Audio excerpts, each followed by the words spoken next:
Uttarakhand lower PCS का जब आप एग्ज़ाम कंडक्ट करने के लिए बैठें तो उसके लिए क्या ऐसी स्ट्रेटेजी हो कि आप फर्स्ट अटेम्प्ट में ही आप इस प्री एग्ज़ाम को तो एटलीस्ट क्वालिफाई कर ही दें।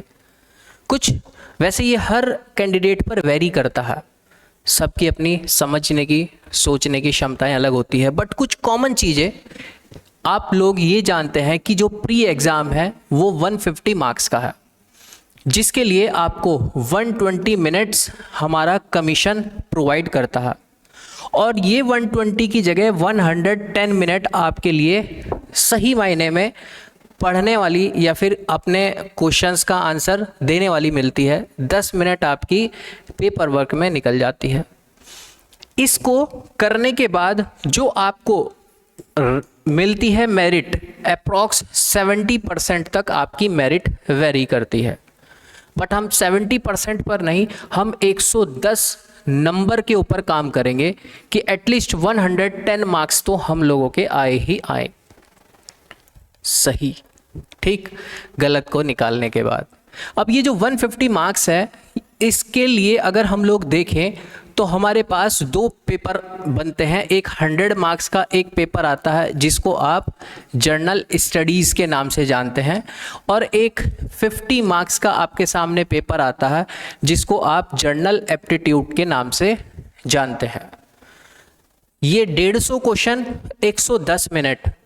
ये कॉमन सी बात है कि जो मैथ्स वाला पार्ट है, रीजनिंग वाला पार्ट है, उसमें आपको टाइम थोड़ा सा ज़्यादा लगता है। इस 50 मार्क्स के पेपर को अगर ठीक से देखा जाए तो ये आपके दो सेक्शन में बटा हुआ आपको नज़र आता है, एक मैथ्स और एक रीजनिंग का पोर्शन आता है, जिसके अंदर मैथ्स के अप्रॉक्स 20 टॉपिक तो ऐसे हैं जो आपको करने ही करने होते हैं और 26 टॉपिक आपको यहाँ पर रीजनिंग के करने होते हैं।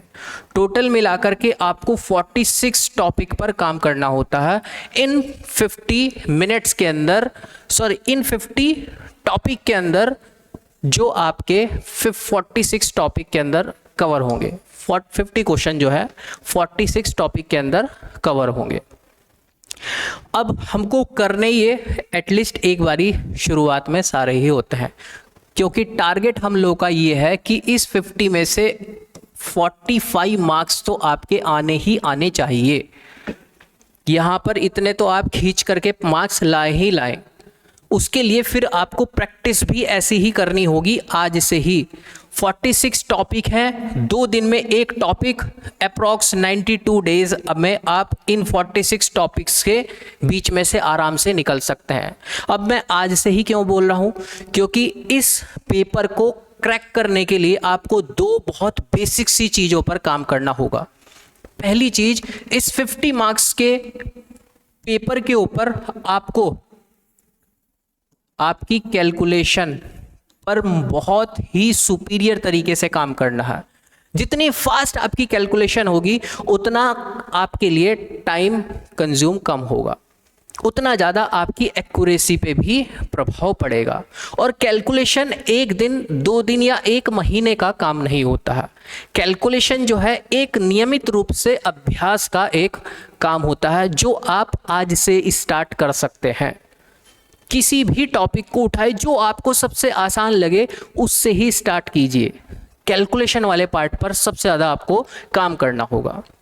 सेकेंड वन चीज़, ये जो 100 मार्क्स का क्वेश्चन है, यहाँ पर आपकी रीडिंग स्किल बहुत ज़्यादा काम करती है। इन दो चीज़ों के ऊपर सबसे ज़्यादा ध्यान देना है। कैलकुलेशन वाले पार्ट में अगर आप फीके पड़ गए तो आपको क्वेश्चन आता हुआ भी है छोड़ करके आ जाओगे। रीडिंग स्किल्स में अगर आप फीके पड़ गए, क्वेश्चन आते हुए भी होंगे तो आप पूरे ही नहीं पढ़ पाओगे। तो इन दोनों चीज़ों पर काम यहाँ से तो आपको डेली क्वेश्चन स्टार्ट करने हैं आज से ही। दूसरा, रीडिंग स्किल्स के लिए आपको डेली न्यूज़पेपर पर काम करना है आज से ही।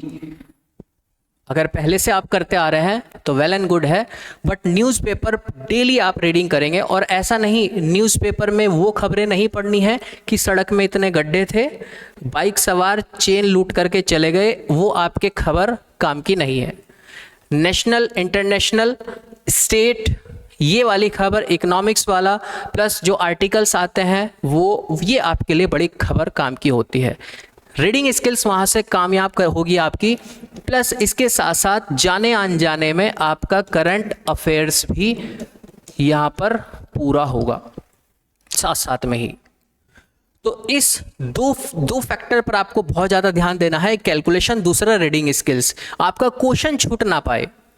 क्वेश्चन एटलीस्ट ये जो 50 क्वेश्चन है इसके लिए आप 60 मिनट का टाइम स्लॉट यहाँ से निकाल दें इनको कैलकुलेट करने के लिए। और ये जो 100 क्वेश्चन है, इन 100 क्वेश्चन को एटलीस्ट आप 50 मिनट में पूरा करें।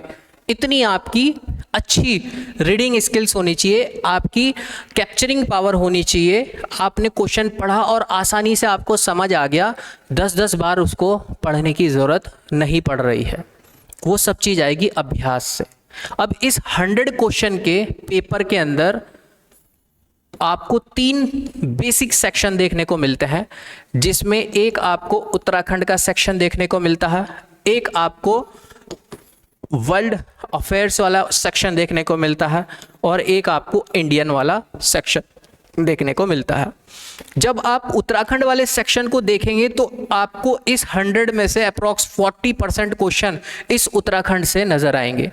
आप वर्ल्ड वाले सेक्शन में जाएंगे तो अप्रॉक्स 10% आपको इस वर्ल्ड वाले सेक्शन से नजर आते हैं क्वेश्चन, एंड देन 50% आपको इंडियन वाले सेक्शन के अंदर क्वेश्चन नजर आएंगे। तो अब आप लोगों के सामने आपकी प्रायोरिटी क्लियर हो गई होगी कि सबसे ज़्यादा स्टार्टिंग से ही आपको फोकस कहाँ पे करना है। और जब आप लोग इन सब चीज़ों पर काम करना स्टार्ट करेंगे तो एक चीज़ और ध्यान आप लोग रखिएगा, जैसे आप उत्तराखंड के अंदर, अगर आप उत्तराखंड की ज्योग्राफी, हमेशा ज्योग्राफी से बात स्टार्ट करना अगर आप बिल्कुल स्टार्टिंग से ही कर रहे काम। ज्योग्राफी उत्तराखंड की अगर आपको पढ़नी है तो आपको यहाँ पर पैरेलल पहले ज्योग्राफी वर्ल्ड की स्टार्ट करेंगे, इंडिया की स्टार्ट करेंगे, और देन फिर आप उत्तराखंड की ज्योग्राफी स्टार्ट करेंगे। आप एक साथ इन सबको पैरेलल लेकर के भी चल सकते हैं। ये आपको एक दूसरे के सिस्टम को समझने में बड़ा आसानी करेगी। उत्तराखंड के सिस्टम को समझना बड़ा आसान हो जाएगा पैरेलल अगर आप लोग इसको लेकर के चलेंगे। वहीं जब आप लोग हिस्ट्री भी पढ़ेंगे तो यहाँ पर भी और हिस्ट्री यहाँ पर भी आप पैरेलल लेकर के चलेंगे। बट वर्ल्ड के लिए हिस्ट्री के एनसीईआरटी क्लास 9th का first chapter and class 10th का फर्स्ट चैप्टर, सिर्फ ये 2 चैप्टर आप पढ़ लेना। ज़्यादा वर्ल्ड अफेयर से क्वेश्चन यहाँ पर हिस्ट्री से नहीं आते हैं। सिर्फ 9th एंड 10th का फर्स्ट चैप्टर आप लोगों के लिए मोर देन सफिशिएंट है एक समझ बनाने के लिए। वहीं जब आप लोग इकोनॉमिक्स वाला सेक्शन पढ़ेंगे तो इंडियन इकोनॉमिक्स की कंसेप्ट्स वही, यहाँ पर भी उत्तराखंड की स्पेशल इकोनॉमिक्स के पोर्शन आपको एक तरीके से पैरेलल नज़र आते हैं। बट कुछ चीज़ें ऐसी हैं जो थोड़ा सा अपडेट हो जाती हैं उत्तराखंड के अंदर आकर के, तो वो बट समझ के रूप में अगर आप चलेंगे तो आपको बड़ा स्मूथली समझ में आएगा। और वहीं जब आप वर्ल्ड अफेयर में बात करते हैं तो वर्ल्ड अफेयर में करंट से रिलेटेड आप इकोनॉमिक्स की टर्म्स पर ज़्यादा ध्यान देंगे। इकोनॉमिक्स की टर्म्स पर क्वेश्चंस पूछे जाते हैं। देन फिर उसके बाद अगर आप लोग पॉलिटी के बारे में बात करें तो इंडियन पॉलिटी आप पढ़ेंगे, तो उसी के साथ साथ उत्तराखंड की पॉलिटी भी पैरेलल बड़े आराम से आप इसके ऊपर काम कर सकते हैं। बड़े आराम से इसके ऊपर काम किया जा सकता है।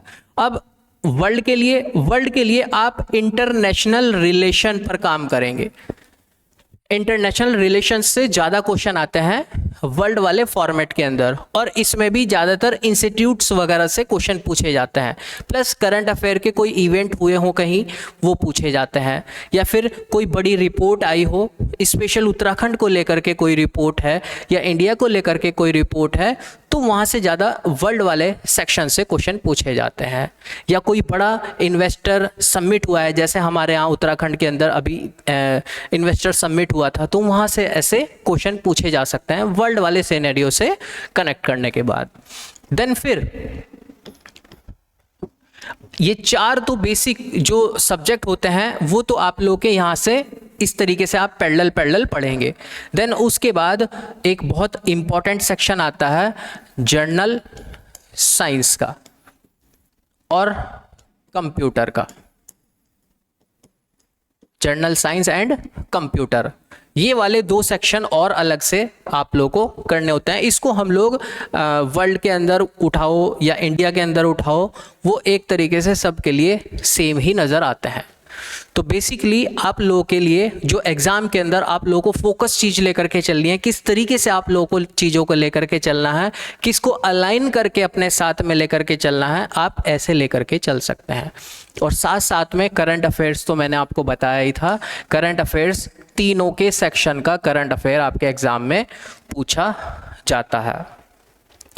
इस पूरे सिनेरियो को अगर ठीक से देखा जाए तो बड़े आराम से आप इसको 4 से 5 महीने में आप इस पूरे के पूरे सेक्शन को बहुत आराम से कवर कर सकते हैं।